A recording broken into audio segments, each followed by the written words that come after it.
Hi, okay, so the question is when would you use blueprints versus C++? plus plus? And I think that kind of gets into a lot of different, more abstract ways of thinking about game design and game development. And it's not as easy a question to answer. I mean, the simple way of answering the question is that blueprints and really by an extension of that, I'm going to say the Unreal Engine API. And I think that's where I'm coming from is I have a background in Unreal Engine since we would call it the UDK.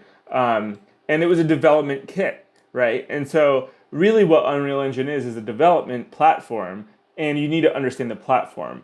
And so if you're just a C++ programmer and you don't understand Unreal Engine from a deep level, you might have tons of experience on core engine components, but that might actually be more applicable to making an engine from scratch rather than using the robust sort of implementation that Unreal Engine already has. And so I would say that the core difference between Blueprints and C++ is Blueprints is a scripting language, and it's for high level sort of polishing the feeling of a game and getting your side jumps and your long jumps and your firing mechanisms to feel correctly. And it's a little bit more abstract and high level of a thinking of a way of thinking about something. And C++ is going to be a way more core engine component. So if you needed to sort of come up with specific physics that weren't covered in like projectile motion or flying character motion or any of the other built-in movement components that Unreal Engine provides, or basic pawn movement or floating pawn movement. Like there's all these already built-in systems in Unreal that if you don't know the API, you might not just be aware of. And I think a lot of times I'm always reminded there's that quote, there's known unknowns and unknown unknowns. You could spend like a month of time developing a core engine component and really not need it because it was already built and you just didn't know it was built. It could be built as a plugin and you just have to enable the plugin. So I would say that's the main difference is between C++ and Blueprints is C++ is core and more abstract, and when that would be coding, and scripting is a more kind of high level process or a way of thinking about something than it would be to code something. And so, just as an example, let's just like look at the my character that I'm building for. Let me just play the game because this is a lot of boring high level thinking stuff. So this is a bit of the game I'm working on right now, and this is very much a test map. So we're in development. And so it's a third-person game. It's using the Lyra base new advanced third-person template, and we've got our cool things like the IK is going, and you can see when I'm jumping, I'm already doing like traces and tests for things, and that's because I have a few not out-of-the-box components going, where I have like a wall ride going, where you'd have that, and since we're in networking, I think it's going a little bit slow. We have also a wall scaling sort of mechanism. So you run up the wall and you have like a boost, so you get like a jump. But I have to normalize this jump a little bit more, although it is a lot of fun. There's also a double jump system, and you get a triple jump. And it is all actually, and this is actually the best part of it, running very well. Everything's replicating a bit, and we can make this one a little bit bigger, and you can see the animations work well. I got a little dash going using the gameplay ability system, and it's all networked, and the animations are networked, which actually took a second to do. And you can see I'm playing on a standalone server, so both of these are clients. So you can see that the replication is indeed going on both sides, right? And I believe this works. Let's see. Yep, we can spawn the blimp, and that will create new actions. And yeah, so you can see it can get kind of complex with just like simple base. I wouldn't call them basic designs, but I would just say it gives you access to high level scripting. if we could just like abstract that scripting is more high level than coding, it's not coming up with the gravity system, but it's implementing the gravity system on a character. So a character feels a certain way and has a certain emotion, right? It's implementing the animation system so the character feels right. It's being able. So right now, this dash right now is a really simple, just like adding a speed vector based on the momentum that the character's already going in. But when you add in that little roll animation, which I animated, it is a convincing dash. Now, is it the best animation of all time? I mean, I think there's things that could be tweaked, but it's a good start, and that's where a lot of game development is high level coding, but it's also art. So you're doing the computer science side of things in the coding side, for sure, and developing hardcore engine principles, but then you're expressing those principles with scripting. And scripting is really, when it comes to Unreal Engine, you're really going over a lot of the high-end systems and how they interact with each other. And so, for example, even this little roll right here, like you have to remember, we have an IK trace going, so we have to cancel this IK trace. And so, what's driving this solve for the foot position on the player on the left will mess up the roll if you don't cancel that trace while you're doing the roll, because the scripting of this is basically saying you have to put your feet down on the surface below you. But if you're doing a roll, you want your feet to be up because your back's going to be on that surface, right? So you have to kind of cancel this trace if it's always going. And so when you do your roll, that has to be canceled, and you can kind of see at the end of it, the feet snap back into place a little bit awkwardly sometimes. And that's because the trace is coming back in and it's snapping the feet into its position. So, you could just see that scripting is a lot more high level, and then coding would be like developing the back-end engine components that are going to be able to read different like file types, enable different gameplay systems like the gameplay ability system, like Epic Online services, and a lot of different things that are only accessible in the C++ that are more the core engine components. So going back to the roll, this would be really hard to do in C++. And I think that's the really big key understanding from a production perspective. That let's just say you're a game producer and you needed to do hiring for different roles, right? Well, you would think about it in two different roles. If you needed really core engine components that needed to have specific things that aren't covered in the basic Unreal Engine API, which is extremely robust, by the way, so it would be pretty rare that you would need that.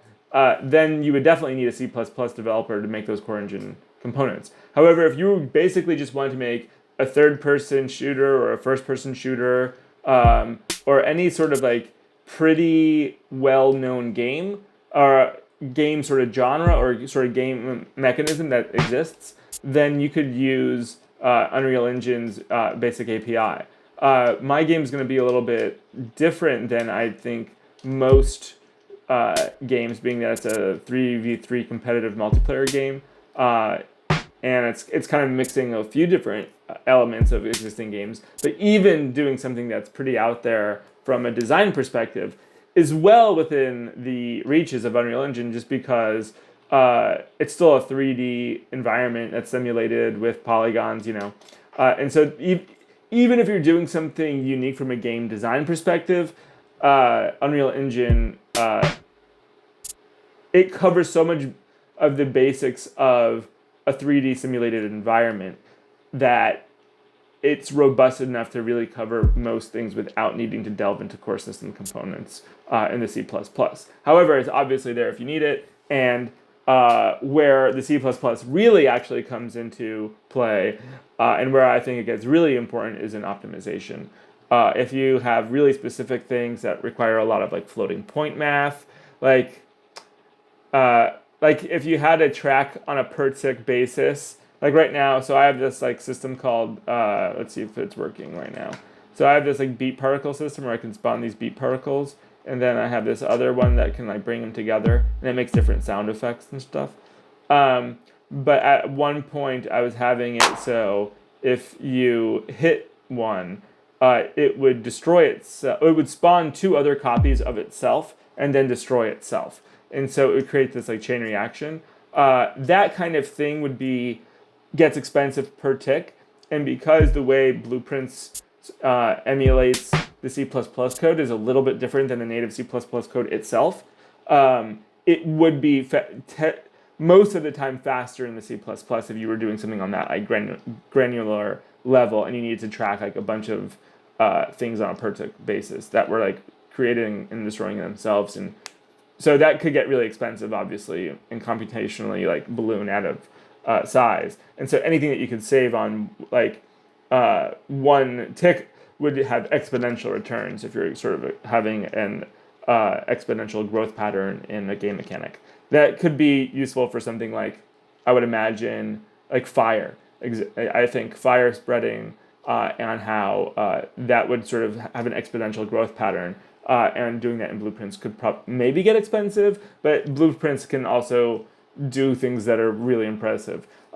And so, but that would be the kind of thing that you might want to explore, and especially if you were having performance issues. And so you always definitely want to test and do your profiling on your game and making sure that you don't have obvious performance bottlenecks. And so it could be a performance issue, but it might not be. And sometimes doing something in Blueprints, which might seem like it would be expensive, ends up not really being expensive. And you can see, I think I'm running these two screens right now. I think I'm running at like close to 50 frames per second for both of them. So, and they're connected on a server. So you can see it's running pretty good, even though I'm doing a lot in these Blueprints with just in Blueprints.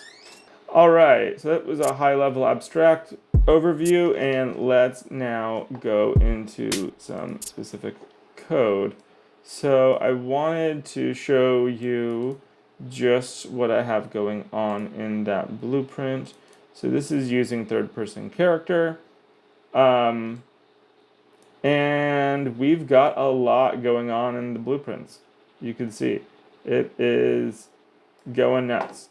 So network replication is a huge deal, and so I don't know if you've done multiplayer, but it requires a lot of thinking about sharing game states through the server, and especially when you're talking about animation and making sure all of the clients receive animation at the same time, that can be tricky to keep track of your character state. And so like this is all extra code that you kind of have to do in order to get your animations to sync correctly. And so you're doing a lot of custom events, a lot of like, because the custom events can run on server and they can run reliably. I don't think this one needs to, but you can see how this becomes really important if you have sort of a state-based element for your character, and this is specifically for like a third-person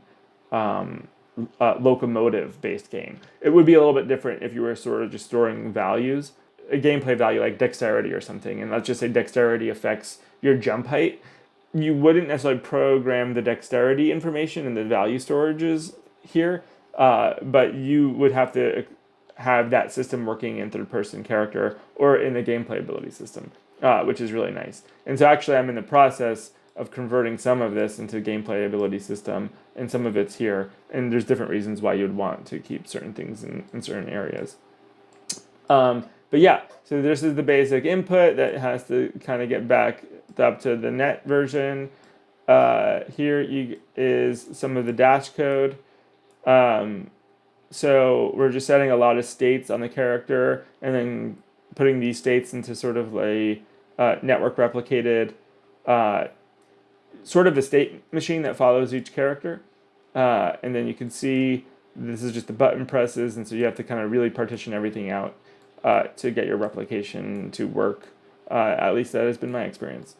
And so, yeah, so here is a few things with the ability system on event give event begin play, we're giving some abilities, and you have to enable certain abilities, and the dash system uses the gameplay ability system. So it's calling this GPA gameplay ability system gameplay ability root move, and that's just basically a root move that acts on your character when you hit the button, because you can see it does try and activate ability by class and momentum dash, and that's going to GPA root flip, which is a child class of GPA root move. And so it does all this stuff, and then here's some extra code that got disconnected because it probably was not needed. So you can see it's very much in development. So here is another piece of code that's actually discontinued. There was at first a system where you would grab a ledge if you hit the ledge, but it ended up being too slow and cumbersome, and I ended up liking having the characters run up the side of the wall if you hit it with a front angle rather than a side angle. Here is some climbing stuff that's also been discontinued. Let's go over here. Here's some jumping code. So you can see quite from the high level that a lot of stuff can be done in blueprints that are more just high level things. And so the scripting ability, and it's kind of up for each team to decide what you want to do. Like, what do you want to code from scratch? Like, for example, right now, this would be a good example of something that I might have to go into the C++ for. Right now, the actor is not rotating, and I'll just show you this because it's easier to show. But let me get to the code. Where is it? So here it is.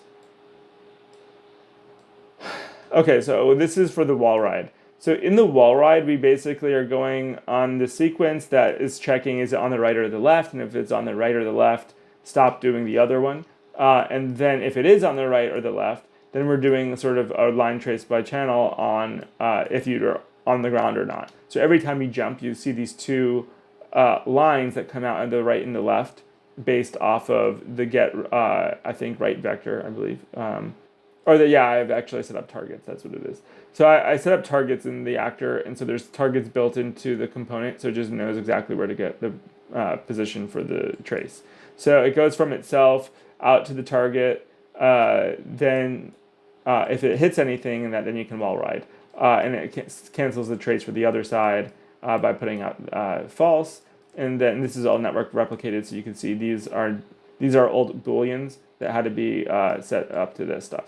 So this replicates that to everyone, so everyone knows that this guy is wall riding or wall running, and then it sets the actor rotation. But this actor rotation actually is not on the movement component.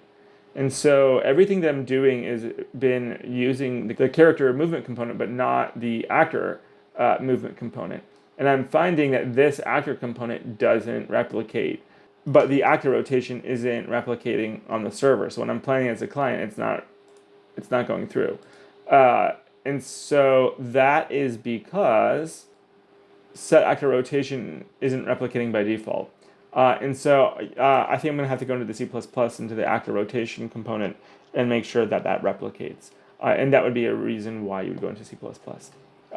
It's not necessarily to create or to, it's not that it's one or the other. It's just that it's a different level of abstraction. And so you need to go into the C++ if you need to start modifying the actor, or if you need to enable base classes and engine extensions. So once you start needing to do that, that's when you need to access the C++, and that's unique to each game and to each situation. So a lot of game design is taking a lot of abstract math, like vector math, and using quaternions to avoid polar locking, like crap like that. Like, what the hell? So you're taking that and making it fun. So that's what I would say scripting is that scripting is, and knowing really Unreal Engine, because it's not just blueprints. It's, okay, where do I put something on the character, third-person character graph versus putting something in a new blueprint class?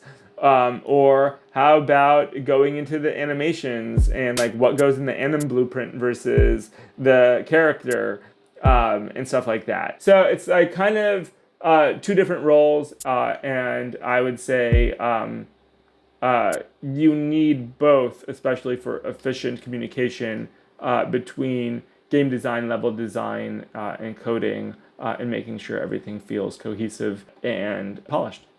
So yeah, so hopefully that wasn't too long and boring of a presentation. That's just a little bit of the complexity of Unreal Engine, and there's so many different systems, it can be overwhelming. So definitely having someone to guide the team through it if there are members who don't have a lot of experience in the engine. I would consider both having someone who is doing core, but then doing someone who's really high level that knew the engine really well. So having one of your game designers or a chief game technician that really knew the vastness of Unreal Engine, and can sort of point the C++ core component people in the right direction to see what the engine already has and what might need to be extended on for our specific use cases or your specific use cases.